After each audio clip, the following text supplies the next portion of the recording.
ওকে, so পরে যাচ্ছে আমরা, পরে যেটা আছে প্রতিটি অন্ডকোণে দুইটি প্রকোষ্ঠ থাকে। কি কি থাকে একটু দেখেন, ইউটিকুলাস থাকে এবং স্যাকুলাস থাকে। এই দুইটা প্রকোষ্ঠেই সাধারণত ভাগ করা হয়ে থাকে।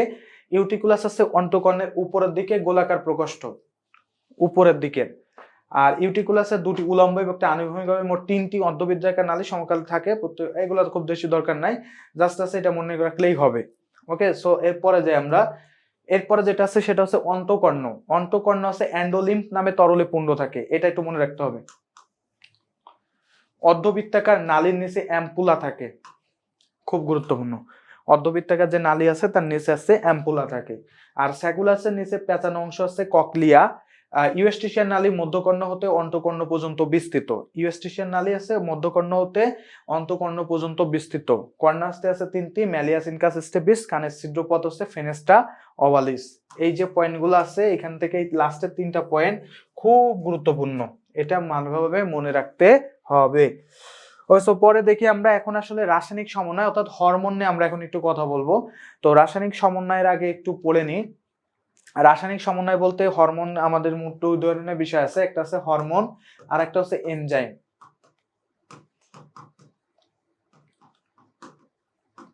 দুইটা বিষয়। হরমোন হচ্ছে নালীহীন গ্রন্থি থেকে নিঃসৃত রস,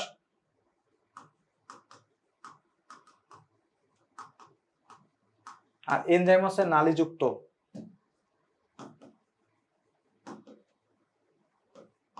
নালীহীন গ্রন্থি থেকে নিঃসৃত রস হচ্ছে হরমোন, নালীযুক্ত গ্রন্থি থেকে নিঃসৃত রস হচ্ছে এনজাইম।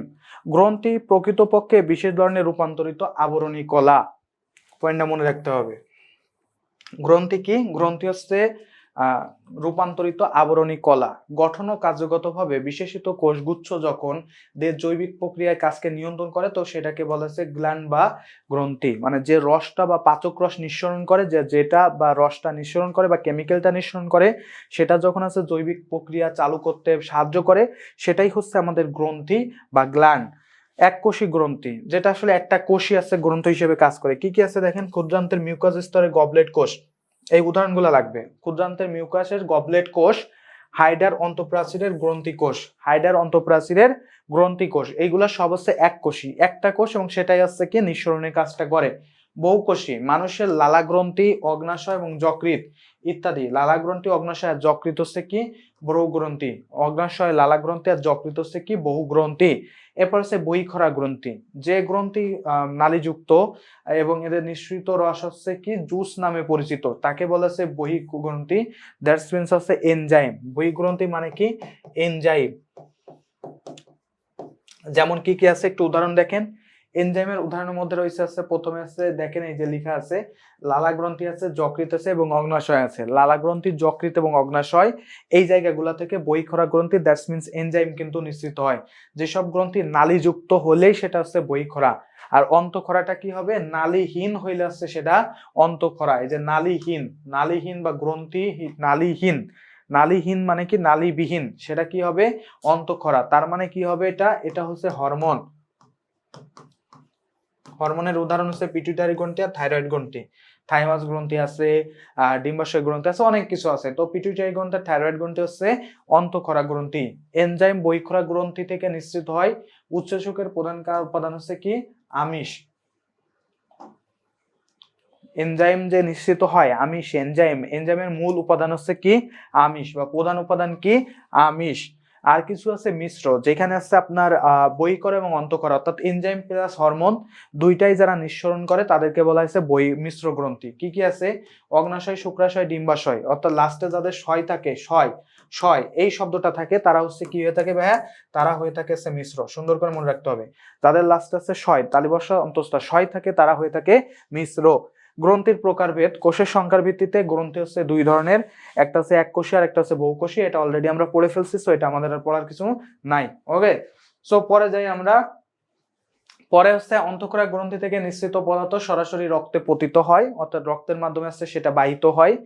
দ্বিতীয় কথা হচ্ছে থাইমাস গ্রন্থির ক্ষরণকাল হচ্ছে সাময়িক, অর্থাৎ খুব কম সময়ের জন্য হয়, বয়স বাড়ার পরে এটা কিন্তু থাইমাস গ্রন্থিটা আর কিন্তু থাকে না। পিটুইটারি গ্রন্থিকে বলা হয়ে থাকে প্রভু গ্রন্থি। খুবই গুরুত্বপূর্ণ একটা কথা, খুবই গুরুত্বপূর্ণ একটা কথা, প্রভু গ্রন্থি বলা হয়, অর্থাৎ প্রত্যেকটা গ্রন্থির রাজা বলা হয় পিটুইটারি গ্রন্থিকে। পিটুইটারি গ্রন্থি নিঃসৃত হরমোনের সংখ্যা হচ্ছে সব থেকে বেশি। পিটুইটারি গ্রন্থি সবচেয়ে গুরুত্বপূর্ণ ও শক্তিশালী কিন্তু সবচেয়ে ছোট গ্রন্থি, মানে সব থেকে গুরুত্বপূর্ণ এবং ছোট গ্রন্থি কিন্তু সবচেয়ে ছোট গ্রন্থি হচ্ছে কে? পিটুইটারি গ্রন্থি। পিটুইটারি গ্রন্থি আছে 3টি খণ্ডে বিভক্ত। আপৎকালীন অবস্থায় নিয়ন্ত্রণ করে আছে অ্যাড্রিনাল গ্রন্থি, এটাও মনে রাখতে হবে। আপৎকালীন অবস্থা নিয়ন্ত্রণ করে থাকে অ্যাড্রিনাল গ্রন্থি। দেহের গাত্রবর্ণ নিয়ন্ত্রণ করে অ্যাড্রেনোকার্টিকোট্রপিক হরমোন। অ্যাড্রেনোকার্টিকোট্রপিক হরমোন, আমি কি ফর্সা হব না কালো হব, এটা নিয়ন্ত্রণ করে থাকবে অ্যাড্রেনোকার্টিকোট্রপিক হরমোন। সুন্দর করে এটাও মনে রাখতে হবে। ওকে, সো পরে যাই আমরা, হরমোনের কাজগুলো আমরা পড়তেছি। এরপরে যেটা আছে মানবদেহের প্রধান অন্তঃক্ষরা গ্রন্থি সমূহের কাজ, প্রথম যেটা আছে সেটা হচ্ছে পিটুইটারি গ্রন্থি সোমাটোট্রপিক হরমোন নিঃসরণ করে। কি হরমোন? Somatotropic hormone. কি কি কাজ করে একটু দেখেন, কাজগুলো খুব গুরুত্বপূর্ণ। স্বাভাবিক বৃদ্ধি ও বিপাকীয় কাজ নিয়ন্ত্রণ করে, কম নিঃসরণের বামনত্ব, বামনত্ব মানে হচ্ছে খাটত্ব, আর অধিক নিঃসরণের দৈত্যাকৃতির মানে বেশি দৈত্য হয়ে যাওয়ার মতো, দৈত্য হওয়ার মতো মোটা গোটা উচ্চ লম্বা হয়ে যায়। এই কাজগুলো হয়ে থাকে কার ফলে? পিটুইটারি গ্রন্থির ফলে। থাইরয়েড গ্রন্থি কি কি কাজ করে? দৈহিক মানসিক বৃদ্ধি ও যৌন লক্ষণ প্রকাশ করে থাকে। আর কম নিঃসরণ হলে কি হবে? গলগণ্ড রোগ হবে। সাইড ইফেক্ট, দ্যাটস মিনস ভালো দিকও জানতে হবে, খারাপ দিকও জানতে হবে, কারণ দুইটা জিনিস থেকে কিন্তু আসবে, ভালো দিক থেকেও আসবে, খারাপ দিক থেকেও কিন্তু আসবে। এরপর আছে প্যারাথাইরয়েড।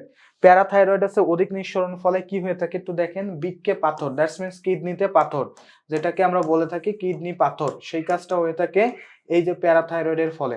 প্যারাথাইরয়েডের ফলে কিডনিতে পাথর হয়ে থাকে। ওকে, বেশি নিঃসরণ হলে। এরপর আছে থাইমাস গ্রন্থি, এটা হচ্ছে অ্যান্টিবডি তৈরি করে থাকে। থাইমাসের মূল কাজ হচ্ছে অ্যান্টিবডি তৈরি করা। আর অ্যাড্রিনাল গ্রন্থি শর্করা ও আমিষ বিপাকে সাহায্য করে, মানে শর্করা এবং আমিষ যেটা বেঁচে সেটা বিপাক করতে সহযোগিতা করে। এরপর আছে শুক্রাশয়, এটার মূল কাজ হচ্ছে শুক্রাণু উৎপাদন করার কাজই হচ্ছে শুক্রাশয়ের মূল কাজ। ডিম্বাশয়ের মূল কাজ হচ্ছে ডিম্বাণু তৈরি করা, তবে বেশি যদি উৎপন্ন হয়ে যায় কারো শরীরে নারী সুলভ লক্ষণ প্রকাশ পায়, আর কম যদি নিঃসরণ হয় তাহলে গর্ভধারণ ক্ষমতা হ্রাস পায়। অর্থাৎ ডিম্বাশয় থেকে যদি হরমোন নিঃসরণ না হয় তাহলে সে মেয়ে কিন্তু আর প্রেগনেন্ট হইতে নাও হতে পারে। ওকে, সো এরপরে চলে যায় আমাদের, তবে এখান থেকে একটা জিনিস আমাদের মনে রাখতে হবে, সেটা হচ্ছে আমাদের দেখতে পাচ্ছি যে শুক্রাশয় থেকে কিছু হরমোন নিঃসৃত হয়, যেমন টেস্টোস্টেরন এবং ইস্ট্রোজেন। টেস্টোস্টেরন এবং ইস্ট্রোজেন, একটা প্রশ্ন প্রায় এসে থাকে, এই টেস্টোস্টেরন এটা কিন্তু শুধুমাত্র ছেলেদের ক্ষেত্রে পাওয়া যায়, আর এই যে প্রোজেস্টেরন এটা কিন্তু শুধুমাত্র মেয়েদের পাওয়া যায়। বাকি সব হরমোন দুইজনের মধ্যেই কমন, যেমন ইস্ট্রোজেন এখানে আছে, এখানেও আছে, রিল্যাক্সিন এখানে পাওয়া যায়, ওইখানেও পাওয়া যায়, বাট শুধুমাত্র এখানে প্রোজেস্টেরন, মানে একটা মেয়ের শরীরে আপনি প্রোজেস্টেরন পাবেন আর ছেলের শরীরে পাবেন হচ্ছে টেস্টোস্টেরন। সুন্দর করে এই পয়েন্টটা একটু মনে রাখেন। এবার আছে আইলেটস অফ ল্যাঙ্গারহ্যান্ড। আইলেটস অফ ল্যাঙ্গারহ্যান্ডের 4 ধরনের কোষ থেকে পাওয়া যায়, আলফা, বিটা, সোমাটিক সেল এবং পি সেল। তো আলফা কোষ থেকে নিঃসৃত হয় আছে গ্লুকাগন, আর বিটা কোষ থেকে নিঃসৃত হয়েছে ইনসুলিন। গ্লুকাগন কি করে? রক্তে গ্লুকোজের পরিমাণকে বাড়ায়, আর ইনসুলিনের কাজ কি? রক্তে গ্লুকোজের পরিমাণকে কমানো। এরপর আছে এনজাইমকে সোনালী গ্রন্থি কর্তৃক নিঃসৃত এবং প্রোটিন জাতীয় পদার্থ। এনজাইমটা কি? প্রোটিন জাতীয় বা আমিষ জাতীয় পদার্থ। হরমোন আছে অনাল, সনাল মানে আছে নালীযুক্ত, আর অনাল মানে কি? নালীহীন গ্রন্থি থেকে নিঃসৃত রক্ত, প্রোটিন বা স্টেরয়েড জাতীয় পদার্থ। এখানে শুধুমাত্র প্রোটিন না, আরেকটা পদার্থ থাকে, সেটা কে? স্টেরয়েড। এই দুইটা পদার্থের সমন্বয় হয়ে থাকে কে? হরমোন।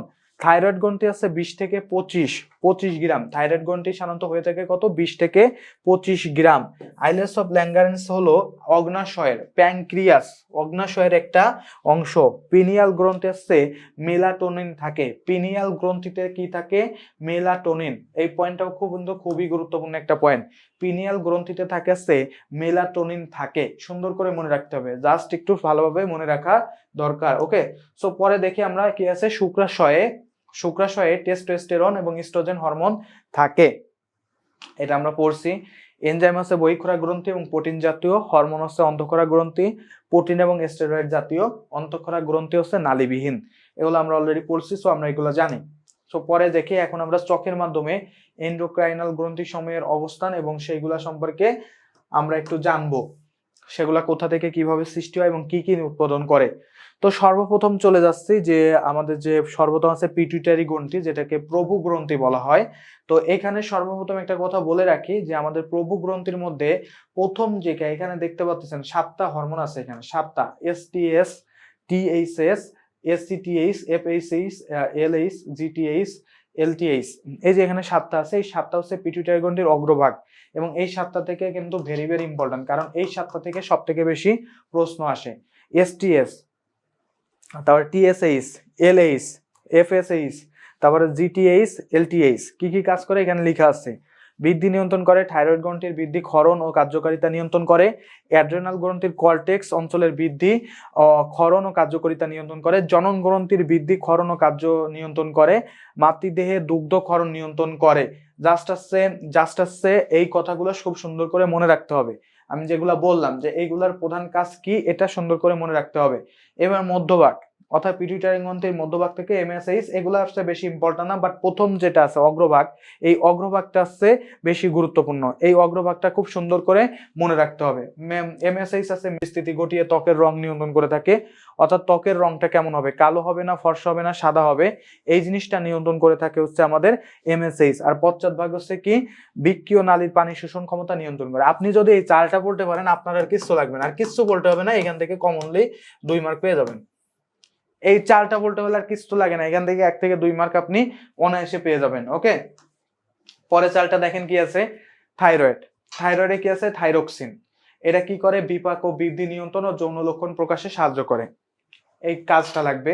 প্যারাথাইরয়েড, এটা প্যারা হরমোন নিয়ন্ত্রণ করে। ক্যালসিয়াম আর ফসফরাসের যে বিপাক, এটা নিয়ন্ত্রণ করে থাকে আছে প্যারা হরমোন বা প্যারাথাইরয়েড হরমোন থেকে এটা হয়ে থাকে, এটাও কিন্তু ভেরি ভেরি ইম্পর্টেন্ট। এরপর হচ্ছে থাইমাস, এটা গলায় থাকে, থাইমোসিন নিঃসরণ করে, এটা হচ্ছে লিম্ফোসাইটের প্রস্তুতি ও অ্যান্টিবডি গঠন করে থাকে, এটাও খুব গুরুত্বপূর্ণ। আইলেটস অফ ল্যাঙ্গারহ্যান্স, এটা হচ্ছে ইনসুলিন এবং গ্লুকাগন তৈরি করে থাকে।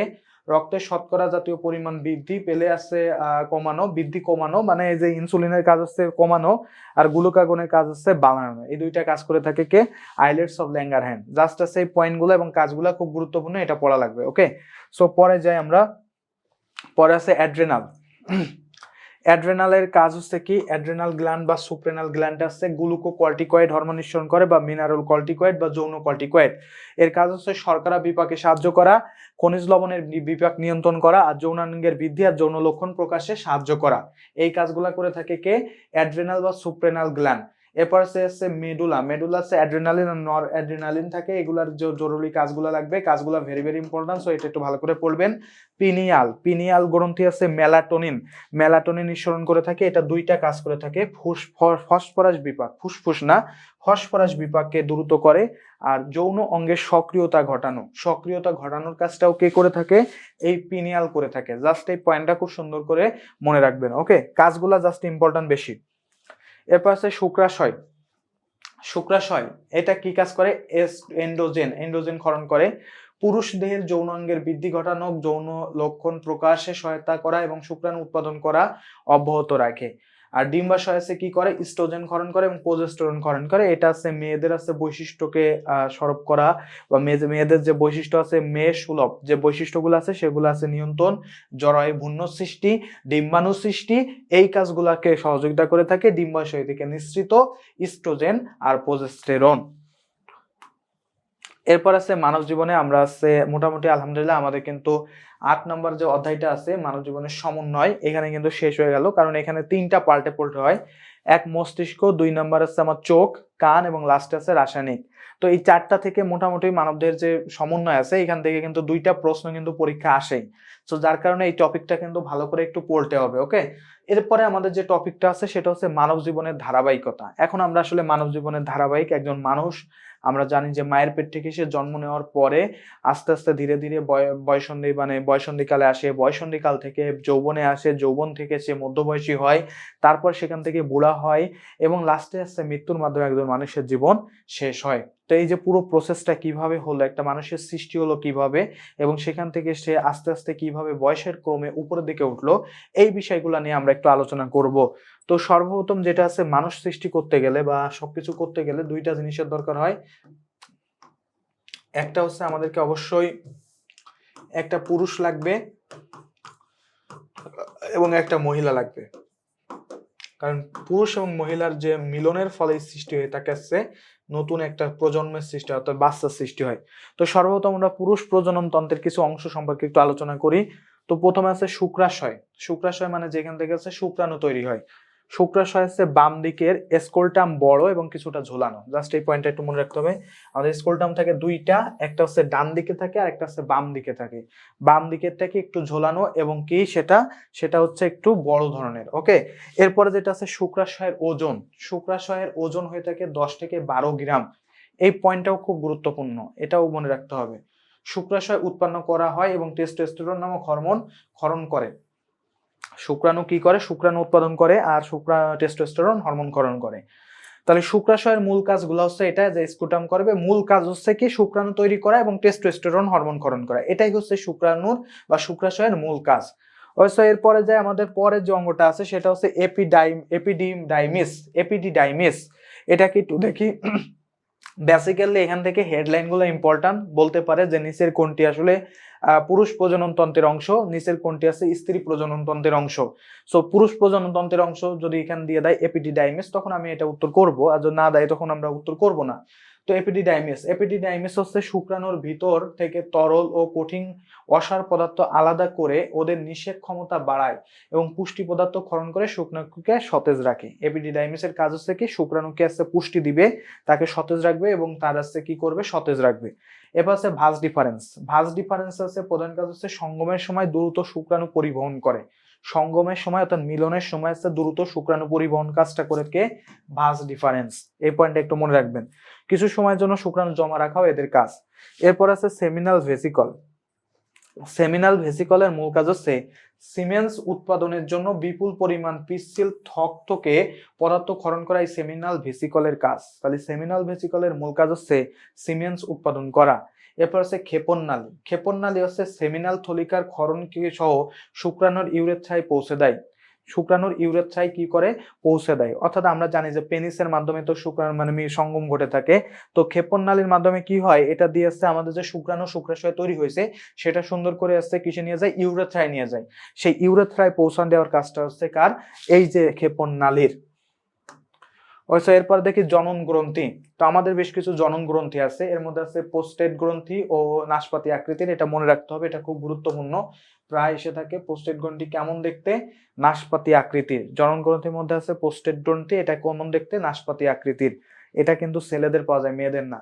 গ্রন্থি নিঃসৃত তরল পদার্থ সিমেনের পরিমাণ বাড়ায় এবং সম্ভবত শুক্রাণু পুষ্টি যোগায়। কাউপার গ্রন্থি, এটা আরেকটা গ্রন্থি। সঙ্গমের সময় মিউকাসের মতো পদার্থ ক্ষরণ করা এর কাজ। যেমন হচ্ছে সঙ্গম হবে, সঙ্গমের সময় আছে মিউকাস জাতীয় পদার্থ ক্ষরণ করে কে? কাউপার গ্রন্থি। এটাও খুব সুন্দর করে মনে রাখতে হবে। এরপর আছে পুরুষ প্রজনন তন্ত্রের হরমোন। কিছু হরমোন সম্পর্কে জানতে হবে যেটা আসলে পুরুষদের আছে। কিছু হরমোন আছে, কেমন কি কি আছে দেখেন, যে টেস্টোস্টেরন, এটা তো আমরা জানি পুরুষদের। এর প্রভাবে আছে বয়সন্ধিকালে শুক্রাণু উৎপাদন ত্বরান্বিত হয়, দেহের আকার আকৃতি পেশি সুগঠিত হয়, লম্বা হাড়ের প্রান্তদেশ বন্ধ হয়, সেকেন্ডারি যৌন বৈশিষ্ট্য আবির্ভাবে সহায়তা করে। তাহলে মূলত হচ্ছে কিছু হরমোন থাকে, তার মধ্যে টেস্টোস্টেরন হচ্ছে ছেলেদের হরমোন, যেটা দেখে আপনি বুঝবেন যে এটা হচ্ছে একটা ছেলে। আর প্রোজেস্টেরন যদি দেখেন তাহলে সেটা বুঝবেন যে সে একটা কি? মেয়ে।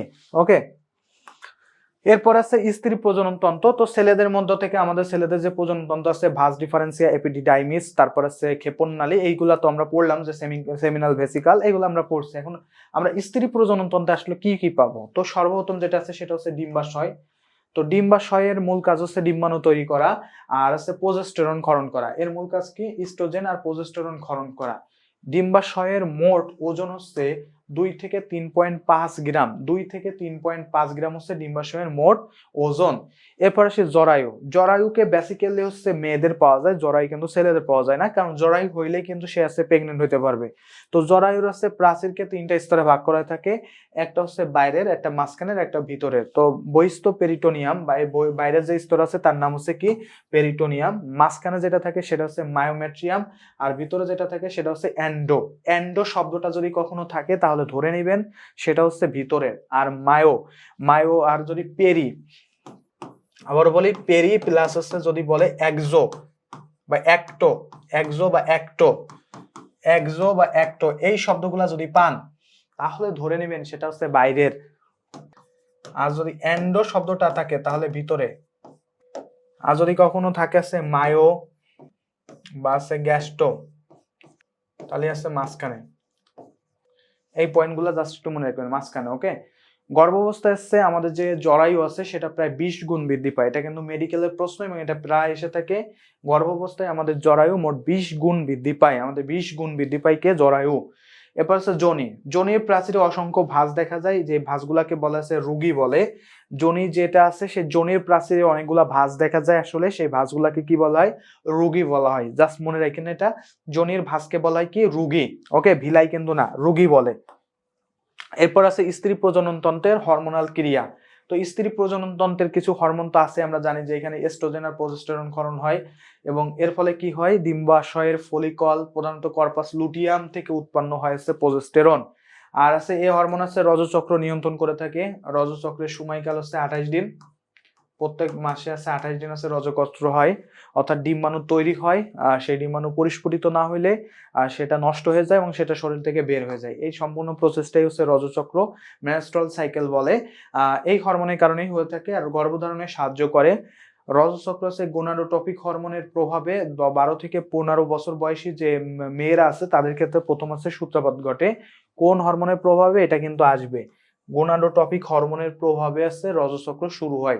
গোনাডোট্রপিক হরমোনের প্রভাবে 12 থেকে 15 বছর বয়সী নারীদের সর্বপ্রথম হচ্ছে রজচক্রের সূত্রপাত ঘটে। ওকে স্যার, এরপর আছে গর্ভনিরোধক পদ্ধতি ও পরিবার পরিকল্পনা। তো আমরা জানি যে আমরা চাইলেই তো আসলে একসময় দেখা গেছে কি প্রচুর পরিমাণে বাচ্চা নিচ্ছে, 30-40টাও বাচ্চা হয়েছে। এখন কিন্তু আর সেই প্রসেসটা নাই। এখন সবাই সচেতন, এখন সবাই চায় যে একটা হলে ভালো হয়, 2টার বেশি নয়। তো সেই প্রসেসে যাইতে গেলে আমাদের কিছু পরিবার পরিকল্পনা আসলে প্ল্যান করতে হয়, অর্থাৎ জন্ম নিরোধনের ব্যবস্থা করতে হয়। তো জন্ম নিরোধনের কিছু অস্থায়ী পদ্ধতি আছে, কিছু স্থায়ী পদ্ধতি আছে। তো আমরা সর্বপ্রথম স্থায়ী পদ্ধতিটা সম্পর্কে একটু আলোচনা করি। তো স্থায়ী 2টা পদ্ধতি আছে, ভ্যাসেক্টমি আর টিউবেক্টমি বা লাইগেশন। তো ভ্যাসেক্টমি এবং টিউবেক্টমি বা লাইগেশন দেহের বাইরে গবেষণাগারে যখন আছে মোটামুটি এটা মনে রাখতে হবে যে ভ্যাসেক্টমি এবং টিউবেক্টমি এই 2টা হচ্ছে আমাদের স্থায়ী পদ্ধতি। জাস্ট মনে রাখতে হবে, ভ্যাসেক্টমি আর টিউবেক্টমি হচ্ছে আমাদের স্থায়ী পদ্ধতি। মাঝে মধ্যে আসে যে নিচের কোনটি স্থায়ী পদ্ধতি, ভ্যাসেক্টমি, তারপর হচ্ছে কন্ডোম, তারপর আসছে যে আরো এমন ভাবে বললো যে আরো বেশ কিছু পদ্ধতি আছে সেইগুলা বললো। তো তখন আসছে যে আমরা হচ্ছে যে খাই, মানে পিল খাই, ওসিপি, ওরাল কন্ট্রাসেপটিভ পিল, এগুলো যদি বলে তখন আপনি কি দিবেন? ভ্যাসেক্টমি। দেহের বাইরে গবেষণাগারে যখন আছে কাচের পাত্রে শুক্রাণু ও ডিম্বাণুর মিলন ঘটিয়ে নিষিক্ত ডিম্বাণু জরায়ুতে স্থাপন করে গর্ভধারণ করানো হয়, তাকে বলা হয়েছে ইন ভিট্রো ফার্টিলাইজেশন। অর্থাৎ কাচের পাত্রের ভিতরে এমনও দেখা গেছে যে মেয়ের শরীর থেকে আমরা কি করে শুক্রাণু ডিম্বাণু আনে, মায়ের শরীর থেকে ডিম্বাণু আনে, বাবার শরীর থেকে শুক্রাণু আনে, কাচের পাত্রের ভিতরে এই 2টার মধ্যে মিলন করে বাচ্চা তৈরি করে আবার আরেকজনের জরায়ুতে সেটা স্থাপন করা হয়। এটা হচ্ছে ইন ভিট্রো নিষেক বলা হয়। তো আধুনিক কালে দেখা যায় কি অনেকেই আমাদের নারীরা তারা ফ্যামিলি নিয়ে খুব বেশি একটা সচেতন না, তারা ক্যারিয়ার নিয়ে খুব সচেতন। তো ক্যারিয়ার নিয়ে সচেতন, তো তারা মনে করে যে বাচ্চা উৎপাদন করা বা বাচ্চা ধারণ করা খুবই কষ্টের এবং খুবই সময় সাপেক্ষ একটা বিষয়, তার ক্যারিয়ার জন্য হুমকি স্বরূপ। তো তারা এখন আসছে যে ইন ভিট্রো ফার্টিলাইজেশন যে পদ্ধতি আছে এইদিকে চলে গেছে। ইউক্রেনের নারীরা স্পেশালি তারা কি করে, তারা হচ্ছে পেট ভাড়া দেয়। পেট ভাড়া দেয় কেমন, যে আপনি আপনার স্বামী এবং স্ত্রী দুইজনের ডিম্বাণু শুক্রাণু মিলন ঘটিয়ে তারা একটা নিষেক তৈরি করে একটা বাচ্চা তৈরি করবে, সেটা ওই নারীর জরায়ুতে তারা স্থাপন করে দিবে এবং ওই নারী পুরো 10 মাস ওইটা বিয়ার করবে, দেন বাচ্চা হইলে ফিরে আবার তাদের কাছে ব্যাক দিয়ে দিবে। এটা হচ্ছে ইনভিট্রো ফার্টিলাইজেশন একটা পদ্ধতি, ইউক্রেনে এটা বেশি ছিল। সো এটা একটু মনে রাখেন। ওকে, ইনভিট্রো ফার্টিলাইজেশন বা আইভিএফ। এবার দেখেন ইনভিট্রো হচ্ছে একটা ল্যাটিন শব্দ যার অর্থ হচ্ছে কাচের ভেতর। প্যাট্রিস এস্টেপিও অ্যান্ড রবার্ট অ্যাডল্ট সর্বপ্রথম 1978 সালে এ প্রক্রিয়া উদ্ভাবন করেন এবং 2010 সালে এ অনন্য অবদানের জন্য তাকে নোবেল পুরস্কার দেওয়া হয়। এরপর হচ্ছে প্রক্রিয়াটি টেস্ট টিউব পদ্ধতিতে এবং ভূমিষ্ঠ শিশুটি টেস্ট টিউব শিশু নামে সাধারণভাবে পরিচালিত। মানে যে শিশুটা আছে টেস্ট টিউবের মাধ্যমে হয় সে টেস্ট টিউব শিশু হিসেবেই পরিচিত। এটা জনক কে? এই রবার্ট অ্যাডল্ট, এটা মনে রাখলে হবে। আর পেট্রিস এস্টিপোও, এটাও মনে রাখতে হবে। তারা দুইজন হচ্ছে যে ইনভিট্রো ফার্টিলাইজেশন বা আইভিএফ এর প্রবর্তক। ওকে, এখন আমরা কিছু যৌনবাহিত কিছু রোগ দেখব, অনেকগুলা রোগ পড়তে হবে। সো রোগগুলোর মধ্যে যেসব রোগ আছে যৌন মিলনের মাধ্যমে ছড়ায় তাকেই বলা আছে যৌনবাহিত রোগ, যেটাকে বলা আছে সেক্সুয়াল ট্রান্সমিটেড ডিজিজ বা এসটিডিএস। তো 3টা জিনিস আমরা রোগ পড়লি, সাধারণত আছে সিপিলিস, গনোরিয়া আর আছে এইডস। এই 3টা আমরা এখানে পড়বো। তো সিপিলিসের যে সর্বপ্রথম যেটা আসবে, সিপিলিসের যেটা দিয়ে সংক্রমণ হয় যে ব্যাকটেরিয়া দিয়ে, সেই ব্যাকটেরিয়ার নাম কি? ট্রিপোনেমা প্যালিডিয়াম। ট্রিপোনেমা প্যালিডিয়াম এটা হচ্ছে সেই সিফিলিসকে সংক্রমণকারী রোগ। সিফিলিসের হয় কেন? ট্রিপোনেমা প্যালিডিয়াম ব্যাকটেরিয়া সংক্রমকের কারণে। এটা হচ্ছে একটা যৌনবাহিত রোগ। সিফিলিস আক্রান্ত ব্যক্তির দেহে শ্রেষ্ঠ সিফিলিটিক ক্ষত এর সরাসরি সংস্পর্শে এলে জনান্তরে এ রোগ ছড়িয়ে পড়ে। অর্থাৎ যার শরীরে আছে সিফিলিস আছে, তার শরীরে কিছু ক্ষত দেখা যায় বা ঘা টাইপের, এই ঘার সংস্পর্শে যদি আরেকজন ব্যক্তি চলে আসে তখন সাধারণত আছে সিফিলিস হয়ে থাকে। তো এটা বেসিক্যালি আছে মুখে হয়, যখন কেউ কাউকে কিস করে তো দেখা যায় কি এই যে কিস করার ফলে এখান থেকে ভাইরাস বা রোগ জীবাণু তার শরীরে কিন্তু চলে যাচ্ছে, এটা হচ্ছে তার সিফিলিস হওয়ার কিন্তু একটা মূল কারণ। তো যার কারণে আসলে যখন কেউ সঙ্গে চুজ করবেন অবশ্যই আপনারা এগুলা কিন্তু অবশ্যই একটু আইডেন্টিফাই করে নেবেন আগেই। ওকে, সো এরপরে দেখেন যে সিফিলিস জীবাণুতে সংক্রমিত হলে সাধারণত 21 দিনের মাথায় রোগের লক্ষণ দেখা দিতে শুরু করে। মাত্র কত দিনের মাথায়? 21 দিনের মাথায়। সময়টা মনে রাখতে হবে। সিফিলিসের ব্যাকটেরিয়া নাম হচ্ছে ট্রিপোনেমা প্যালিডিয়াম এবং এটা হচ্ছে কেন হয়? এটা হচ্ছে ঘায়ের সংস্পর্শে আসলে বা জনান্তরে আসলে তখন এই রোগটা আরেকজনের শরীরে ছড়ায় যায় এবং এটার লক্ষণ কত দিনের মধ্যে প্রকাশ পাবে? মাত্র 21 দিনের মধ্যে। আক্রান্ত হওয়ার 21 দিনের মধ্যেই আছে সিফিলিসের লক্ষণটা প্রকাশ হওয়া শুরু করে। ওকে, সো এরপরে লক্ষণগুলা কি কি আছে একটু দেখেন। প্রাথমিক পর্যায়ে 21 দিন পর মাত্র একটি সিফিলিটিক ক্ষত দেখা যায়, অর্থাৎ একটা ক্ষত আপনি দেখতে পারবেন, সিফিলিটিক ক্ষত সেটা দেখতে পারবেন মাত্র একটা। দ্বিতীয় হচ্ছে আমাদের মাধ্যমিক পর্যায়, তারপর আছে বেশ কিছু কাল আছে সুপ্ত অবস্থায় থাকে, আর লাস্ট হচ্ছে বিলম্বিত পর্যায়। চিকিৎসা কি? মাধ্যমিক পর্যায়ে বা প্রাক সুপ্ত পর্যায়ে সিফিলিক জীবাণু থাকলে তাকে একটিমাত্র বেনজাথিমাইন পেনিসিলিন জি ইনজেকশন দিলেই রোগ দূর হয়ে যায়। অর্থাৎ সিফিলিস রোগটা কিন্তু আপনি দূর করতে পারবেন যদি আপনি মাধ্যমিক পর্যায়ের মধ্যে যদি আইডেন্টিফাই করতে পারেন। কিন্তু দেখা যায় কি আমরা অধিকাংশ নাগরিক, বাংলাদেশের নাগরিক অধিকাংশ সচেতন না বা আসলে ঘাটা হইলে এভাবে আসলে মূল্যায়ন করে না, যার কারণে দেখা যায় কি এই যে মাধ্যমিক পর্যায়ের পর দীর্ঘকাল 5 থেকে 10 বছর সে কিন্তু আসলে জানতেই পারে না যে ওই লোকটা আসলে সিফিলিসে আক্রান্ত। এখন যেহেতু জানতে পারে না, ট্রিটমেন্টও করায় না এবং লাস্টে যে দেখা যায় যে 5 থেকে 10 বছর পরে খুব মারাত্মক ভাবে ছড়াই যায় এবং ওই ব্যক্তি এর মধ্যে যতগুলা পার্টনারের সাথে সে সঙ্গমে লিপ্ত হবে সেই কয়েকজন পার্টনারই কিন্তু এই রোগটাই কিন্তু আক্রমণ হবে। আর যদি সে এর মধ্যে জানতে পারতো তাহলে বেনজাথিন পেনিসিলিন, এই যে ইনজেকশন জি, বেনজাথিলিন পেনিসিলিন জি, এই ইনজেকশনটা প্রয়োগ করলে কিন্তু ওই রোগটা থেকে সেরে ওঠা সম্ভবপর হইতো তার পক্ষে। ওকে, সো এরপরে আমরা চলে যাচ্ছি গনোরিয়াতে। গনোরিয়ার নামটা খুব সহজে পারবেন, লাস্টে গনোরিয়া আছে। নিশেরিয়া গনোরিয়া নামক এই যে ব্যাকটেরিয়া, এর আক্রমণের সাথে গনোরিয়া রোগটা হয়ে থাকে। এটা একটা জন্মবাহিত রোগ এবং নারীর জনননালী, নিশেরিয়া গনোরিয়া নারীর জনননালী যেমন আছে সার্ভিক্স, তারপর আছে জরায়ু, ফেলোপিয়ান টিউব বা ফেলোপিয়ান নালী এবং নারী ও পুরুষের ইউরেথ্রার মিউকাস ঝিল্লিতে আক্রমণ ঘটায়। কয়েক জায়গায় আক্রমণ ঘটায়। ফার্স্ট অফ অল প্রথম আছে মানে নারীদের যে যৌন নালীগুলো আছে, জনন নালীগুলো আছে, সার্ভিক্স, তারপর আছে ফেলোপিয়ান নালী আর জরায়ু, এখানে হতে পারে। আর ইউরেথ্রা যেখানে আসলে মূত্র তৈরি হয় বা মূত্র নালী বলে, মূত্র জমা হয়, এইখানে মিউকাসের ঝিল্লিতে আছে সংক্রমণ ঘটায় কে? এই নিশেরিয়াম গনোরিয়া ব্যাকটেরিয়া। এখন পরে আছে AIDS, acquired immuno deficiency syndrome. AIDS এর যে ভাইরাস, এই দুইটা আগে যে দুইটা পড়ছি গনোরিয়া সিফিলিস, দুইটাই ছিল হচ্ছে ব্যাকটেরিয়া ঘটিত, এইডসটা হচ্ছে ভাইরাস ঘটিত। এইডসটা কি? ভাইরাস ঘটিত। এইচআইভি ভাইরাসের আক্রমণে মানুষের শ্বেত রক্তকণিকা, কোন কোন রক্তকণিকা এটা কিন্তু পরীক্ষা আসে, ম্যাক্রোফেজ এবং T4 লিম্ফোসাইট ধ্বংসপ্রাপ্ত হয়। কোনটা কোনটা ধ্বংসপ্রাপ্ত হয় এটা কিন্তু পরীক্ষা আসে। এইচআইভি ভাইরাসের আক্রমণের ফলে ম্যাক্রোফেজ আর T4 লিম্ফোসাইট ধ্বংসপ্রাপ্ত হয়।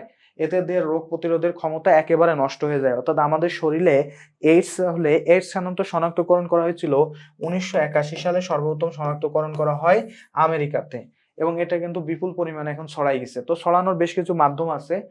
একটা হচ্ছে সেক্সুয়াল কানেকশনের কারণে হতে পারে, দ্বিতীয়ত হতে পারে হচ্ছে ফ্লুইড ট্রান্সফার, যেমন আছে ব্লাড একজনের শরীর থেকে আরেকজনের দিলে যদি চেক না করি যে ওটা এইডস আক্রান্ত কিনা তাহলেও ছড়াইতে পারে। তো এছাড়া মায়ের শরীর থেকে শিশুর শরীরে যাইতে পারে, দুধের মাধ্যমে যাইতে পারে। তো এটা মূলত কি কাজ করে? এটা মূলত ম্যাক্রোফেজ আর T4 লিম্ফোসাইট, এই যে দুইটা রক্তকণিকা আছে, এই দুইটা রক্তকণিকাকে সে ধ্বংস করে দেয়। এই দুইটা রক্তকণিকাকে সে যখন ধ্বংস করে তখন দেখা যায় কি যে আমাদের যে রোগ প্রতিরোধ যে ক্ষমতা আছে সেটা একেবারে বিনষ্ট হয়ে যায়। আর রোগ প্রতিরোধ ক্ষমতা বিনষ্ট হয়ে গেলে তখন অন্যান্য রোগ জীবাণু কিন্তু আমাদেরকে আক্রমণ করতে থাকে। তো এইডস আছে অ্যাকোয়ার্ড ইমিউনো ডেফিসিয়েন্সি সিনড্রোম। 2000 সালে বিশ্ব এইডস আক্রান্ত মানুষের সংখ্যা জনসংখ্যা ছিল প্রায় 3,60,00,000। 800 কোটির মানুষে মাত্র 800 কোটির এই পৃথিবীতে 3,60,00,000 2010 সালে ছিল, 2000 সালে ছিল। এখন তাহলে কি অবস্থা চিন্তা করে দেখেন। আফ্রিকার দেশসমূহে এইডস এর আক্রমণ বেশি লক্ষ্য করা যায়। ম্যাক্সিমাম পৃথিবীর যত রোগ ব্যাধি আছে সবই আপনি উৎপত্তি খুঁজে পাবেন আছে আফ্রিকায়। ওইখানকার লোকজনের মধ্যে এই রোগগুলা খুঁজে পাওয়া যায়। এইডসও কিন্তু ওইখান থেকেই আসছে। অবশ্য এরপরে দেখি যে আমরা মানব জীবনের ধারাবাহিকতা সম্পর্কিত আরো কিছু তথ্য আমরা এখন একটু দেখব। যে প্রক্রিয়ায় জীবন নিঃসত্তা বিশিষ্ট অপত্য বংশধর সৃষ্টি করে নিজ প্রজাতির স্থায়িত্ব বজায় রাখে তাকে বলা হচ্ছে প্রজনন। ডেফিনেশন দিছে, ডেফিনেশন আসবে না। মানুষের প্রজনন তন্ত্র হচ্ছে দুই প্রকার, একটা হচ্ছে পুরুষ প্রজনন তন্ত্র আর একটা হচ্ছে স্ত্রী প্রজনন তন্ত্র। পুরুষ প্রজনন তন্ত্রে আছে কি মূলত হচ্ছে শুক্রাণু উৎপাদন করে তাকে মুখ্য প্রজনন অঙ্গ বলে। তো এখানে একটা প্রশ্ন আসে, পুরুষ প্রজনন তন্ত্রের মুখ্য জনন অঙ্গ কোনটি? মুখ্য জনন অঙ্গ হচ্ছে শুক্রাশয়। সুন্দর করে মনে রাখতে হবে, পুরুষ প্রজনন তন্ত্রের মুখ্য অঙ্গ হচ্ছে শুক্রাশয় আর স্ত্রী প্রজনন তন্ত্রের মুখ্য অঙ্গ হচ্ছে ডিম্বাশয়। তো শুক্রাশয়ের কি কাজ আছে একটু দেখি। যে অঙ্গ শুক্রাণু সঞ্চয় ও পরিবহন করে তাকে আনুষঙ্গিক অংশ বলে। অর্থাৎ যেটা আছে শুক্রাণু তৈরি করে এটা হচ্ছে মুখ্য, এর পাশাপাশি যারা আছে সঞ্চালনের কাজ করে, এখান থেকে ওইখানে নিয়ে যায় বা তাকে পুষ্টি দেয়, এই কাজগুলো যারা করে তারা হচ্ছে আনুষঙ্গিক অংশ। যেমন আছে এপিডিডাইমিস, ভাস ডিফারেন্সিয়া, সেমিনাল থলিকা, ক্ষেপণ নালী এবং বহির্জননাঙ্গ। আর পুরুষ প্রজনন তন্ত্র শুক্রাশয়, এপিডিডাইমিস, ভাস ডিফারেন্স ও সেমিনাল ভেসিকল, ক্ষেপণ নালী দিয়ে গঠিত। জনন নালী সংশ্লিষ্ট গ্রন্থি কিছু আছে, গ্রন্থি এর মধ্যে আছে প্রোস্টেট গ্রন্থি এবং আছে কাউপার গ্রন্থি। এই দুইটা পয়েন্ট একটু মনে রাখবেন। জনন গ্রন্থি পুরুষদের ক্ষেত্রে দুইটা গ্রন্থি আছে, প্রোস্টেট গ্রন্থি এবং কাউপার গ্রন্থি। স্কোলটাম ও অন্ধথলি, তার মানে হচ্ছে অন্ধথলি বলা হয়, এটা 2 ইঞ্চি লম্বা যার ভিতরে দুটি শুক্রাশয় থাকে। এই স্কোটাম বা অন্ধথলি থেকেই মূলত হচ্ছে শুক্রাশয় থেকে শুক্রাণু তৈরি হয়ে থাকে। বাঁ দিকের আছে অন্ধথলি একটু বড় বা ঝোলানো থাকে, আগেই বলছি। শুক্রান্তে মাইটোকন্ড্রিয়া এবং নিচে লম্বা লেজ থাকে। তো শুক্রাণু আসলে লক্ষ লক্ষ শুক্রাণু কিন্তু একেবারে যায় এইভাবে, কিন্তু লাফাইতে লাফাইতে যায়। এইভাবে মাথা থাকে একটা, মাথার নিচে এইভাবে লেজ থাকে। এই যে শুক্রাণু থাকে, এই শুক্রাণু মাইটোকন্ড্রিয়া আর নিচে লম্বা লেজ থাকে। শুক্রাশয়ের আবরণ কয়টি এটা একটু মনে রাখতে হবে। শুক্রাশয়ের আবরণ হচ্ছে 3টি। এটা একটু খুব গুরুত্বপূর্ণ কথা, শুক্রাশয়ের আবরণ 3টি। শুক্রাশয় থেকে উৎপন্ন নালিকাকে ভাস ডিফারেন্সিয়া বলে। স্কুলটামে 5 ধরনের পেশি থাকে। লিঙ্গের ডগায় ব্যাঙ্গের ছাতার মতো লাল মুন্ডিকে বলা হয়েছে গ্ল্যান্স প্যানিস বলে। গ্ল্যান্স প্যানিস বলে। দ্যাটস মিন্স আছে এমন ভাবে আসছে লাস্টে যে মাথার পরে যে ছাতার মতো থাকে এটাই হচ্ছে গ্ল্যান্স প্যানিস। এবং একটা কথা বলে রাখি, গ্ল্যান্স প্যানিসে হচ্ছে ছেলেদের ম্যাক্সিমাম যে স্নায়ু থাকে সেইগুলার কিন্তু সংযোগ স্থলটা একেবারে কিন্তু গ্ল্যান্স প্যানিসেই থাকে। শুক্রাণু ব্যাঙ্গাচির মতো এর মাথায় অ্যাক্রোজোম থাকে। কি থাকে? অ্যাক্রোজোম। মাথায়, শুক্রাণুর মাথায় থাকে অ্যাক্রোজোম। এটা আমি ভুল করছিলাম, এটা সুন্দর করে মনে রাখবেন। অ্যাক্রোজোম কোথায় থাকে? মাথাতে থাকে। শুক্রাণুর মাথাতে থাকে হচ্ছে অ্যাক্রোজোম। জরায়ুর ভিতরের অংশকে জরায়ুদয় এবং নিচের অংশকে সার্ভিক্স বলে। যোনির প্রাচীরের ভাঁজকে কি বলা হয়? রোগী বলা হয়। যোনিপথে পদ্মাকে হাইমেন বা সতীচ্ছেদ পদ্মা বলে। যোনিপথের বড় মাংসল ভাঁজকে লেবিয়া মেজোরা এবং ছোট ভাঁজকে বলা হয় লেবিয়া মাইনোরা। এই পয়েন্ট দুইটাও কিন্তু খুব গুরুত্বপূর্ণ। দুইটা ভাঁজ থেকে বড় যেটা সেটা হচ্ছে লেবিয়া মেজোরা, ছোট ভাঁজটাকে বলা হয় লেবিয়া মাইনোরা। ওকে, সো এরপরে যাই। যোনিপথের শেষ প্রান্তে সার্ভিক্স থাকে। সার্ভিক্স থাকে কোথায়? যোনিপথের শেষ প্রান্তে। ডিম্বাশয় বা বাদাম আকৃতির যার ভিতর ডিম্বাণু উৎপাদন হয়। ডিম্বাশয় কি? বাদাম আকৃতির যার ভিতর কি উৎপাদন হচ্ছে? ডিম্বাণু তৈরি হচ্ছে বেসিক্যালি। স্ত্রী জননাঙ্গ থেকে ইস্ট্রোজেন এবং প্রোজেস্টেরন বের হয়। পুরুষের বয়ঃসন্ধিকাল হচ্ছে 13 থেকে 15 আর মেয়েদের হচ্ছে 12 থেকে 15। 29 দিন পর পর ডিম্বাশয়, জরায়ু ও জননাঙ্গের পরিবর্তনকে রজচক্র বলে। 28 দিন হবে, এটা 29 দিন নয়, 28 দিন পর পর হয়ে থাকে সাধারণত রজচক্র। প্রতি মাসে স্ত্রী জননাঙ্গের ফেলোপিয়ান নালীতে নিষেকের জন্য ডিম্বাণু 6 থেকে 7 ঘন্টা অপেক্ষা করে। নিষেকের জন্য মানে ডিম্বাণু তৈরি হয় একটা রজচক্রের যে 28 দিন সময়, এটা কিন্তু এমনি হয় না। একটা ডিম্বাণু তৈরি হতে শুরু করে, হতে হতে হতে একসময় পরিপূর্ণ হয়, সেটা ফ্যালোপিয়ান নালীতে আসে। ফ্যালোপিয়ান নালীতে আসে, সেখানে 5 থেকে 6 ঘন্টা ওয়েট করে যে শুক্রাণু তুমি আসো আমাকে নিষেক করো। শুক্রাণু যদি নিষেক করতে না পারে, শুক্রাণু যদি না আসে, ভালোবেসে বধূ তখন কিন্তু আর ভালোবাসতে পারবে না। আর যখন ভালোবাসতে সে পারবে না তখন সে কি হয়ে যাবে? সে বাবা হয়ে যাবে। দ্যাটস মিন নষ্ট হয়ে যাবে। এই নষ্ট হয়ে যাওয়ার পর আমাদের এন্ডোমেট্রিয়াম, দ্যাটস মিন রক্তনালী ঠালির মাধ্যমে এটা আবার শরীর থেকে বের করে দিবে, কারণ শরীর অপ্রয়োজনীয় জিনিস রাখে না। এই অপ্রয়োজনীয় জিনিস যে বের করে দিবে, এই সম্পূর্ণ প্রসেসটাকে বলা হয় মেনস্ট্রুয়াল সাইকেল বা রজচক্র। এটা সম্পূর্ণ সময় হচ্ছে 28 দিন। ডিম্বাণু নিষিক্ত না হলে রক্ত, মিউকাস ও প্রাচীরের ভগ্নাংশ শ্বেত রক্তকণিকা মিশে কত 30 থেকে 40 মিলিলিটার রক্তস্রাব হয়, একে রজচক্র বলে। এ আর 4 থেকে 5 দিন স্থায়ী। তো আমি অধিকাংশ মেয়েকে যদি বলি যে ভাইয়া বলো তো যে রজচক্র কতদিন সময় লাগে, সো অনেকে আসলে লজ্জা পায়, তবে লজ্জার কিছু নাই। রজচক্র এটা তো আমি পড়ানোর জন্য জিজ্ঞেস করি, তো জিজ্ঞেস করলে সে বলে ভাই 4 থেকে 5 দিন। কেন? কারণ সে তো জানে যে ভাই এই যে 4 থেকে 5 দিন আছে শরীর থেকে যে বের হয়, যে 40 থেকে 30 থেকে 40 ml, এই যে বের হইতে যে 4 থেকে 5 দিন লাগে, এটাকেই সে আসলে কাউন্ট করে। বাট অ্যাকচুয়ালি কিন্তু রজচক্রের টোটাল টাইম হচ্ছে, টোটাল টাইম নতুন ডিম্বাণু সৃষ্টি হয় এবং সেটা হচ্ছে বের হয়ে যাওয়া, টোটাল টাইমটা হচ্ছে কতদিন? সেটা হবে হচ্ছে মোট 28 দিন। ওকে, সো পরে যাই আমরা। এরপর আছে জরায়ুতে অমরা হতে নাভিরজ্জু তৈরি হয়, ইহার সামনে মায়ের দেহ থেকে সন্তানের খাবার আসে। তো যখন হচ্ছে আমাদের শরীরে দেখবেন, যখন হচ্ছে বাচ্চা প্রেগনেন্ট অবস্থায় আসে, তখন জরায়ুর মাধ্যমে আমরা হচ্ছে একটা নাভিরজ্জু সৃষ্টি হয়, যে নাভি থেকে, এটার মাধ্যমে কিন্তু মায়ের সাথে কিন্তু সন্তানের কানেক্ট থাকে। এটা যখন কেটে দেওয়া হয় তখন সন্তানও স্বাধীন হয়ে যায়, মাও কিন্তু স্বাধীন হয়ে যায়। প্রোস্টেট গ্রন্থি আছে শুক্রাণুকে কি যোগায়? পুষ্টি যোগায়। শুক্রাণু প্রতি সেকেন্ডে 1 থেকে 4 মিলিমিটার পথ অতিক্রম করতে পারে। স্থির জননতন্ত্র, ডিম্বাশয়, ফেলোপিয়ান নালী, জরায়ু, যোনি ও বহির্জননাঙ্গ নিয়ে গঠিত। একটি পরিপক্ক ডিম্বাণু ঝিল্লি, সাইটোপ্লাজম ও নিউক্লিয়াস নিয়ে গঠিত। মানুষের ডিম্বাণুতে কুসুমের পরিমাণ অতি নগণ্য। এই পয়েন্টটা একটু মনে রাখেন, মানুষের ডিম্বাণুতে কিন্তু কুসুমের পরিমাণ অতি নগণ্য। মাথা, মধ্যখণ্ড ও লেজ নিয়ে শুক্রাণু গঠিত। তাহলে শুক্রাণুর 3টে অংশ থাকে, একটা আছে মাথা, মধ্যখণ্ড, আর লাস্টে থাকে আছে লেজ। মাথা, মধ্যখণ্ড এবং লাস্টে কি থাকে? লেজ। সো এই পয়েন্টটাও কিন্তু খুব গুরুত্বপূর্ণ, সুন্দর করে মনে রাখতে হবে। ওকে, সো পরে যাই আমরা। পরে যেটা আছে সেটা হচ্ছে শুক্রাণুর মাথা আছে ডিএনএ সমৃদ্ধ, এটাও খুব গুরুত্বপূর্ণ। শুক্রাণুর মাথাতে থাকে আছে কি? ডিএনএ। মধ্যখণ্ড মাইটোকন্ড্রিয়া সমৃদ্ধ, এটাও লাগবে। মাথা ডিএনএ, মধ্যখণ্ড মাইটোকন্ড্রিয়া। তারপর আছে কি? সেন্ট্রিওল দ্বারা মধ্যখণ্ড মাথা পৃথক থাকে। সেন্ট্রিওল দ্বারা মধ্যখণ্ড আর কে মাথা হচ্ছে পৃথক করা থাকে। এই পয়েন্টটাও খুব সুন্দর করে মনে রাখবেন। লেজ আছে অ্যাক্টোমায়োসিন সদৃশ সংকোচনশীল তন্তু দিয়ে গঠিত। লেজের প্রয়োজনীয় শক্তি আসে কোথা থেকে? মাইটোকন্ড্রিয়া থেকে। এই মাইটোকন্ড্রিয়া থেকে বলা হয় তো পাওয়ার হাউস, তো সেখান থেকেই শক্তি আসে। উইলিয়াম হার্ভে সর্বপ্রথম অমরা আবিষ্কার করেন। এই উইলিয়াম হার্ভে কিন্তু রক্ত সংবহনতন্ত্র আবিষ্কার করেন, পরীক্ষা আসছে এটা। রক্ত সংবহনতন্ত্র আবিষ্কার করেন William Harvey. Nursing admission test এটাও কিন্তু আসছে।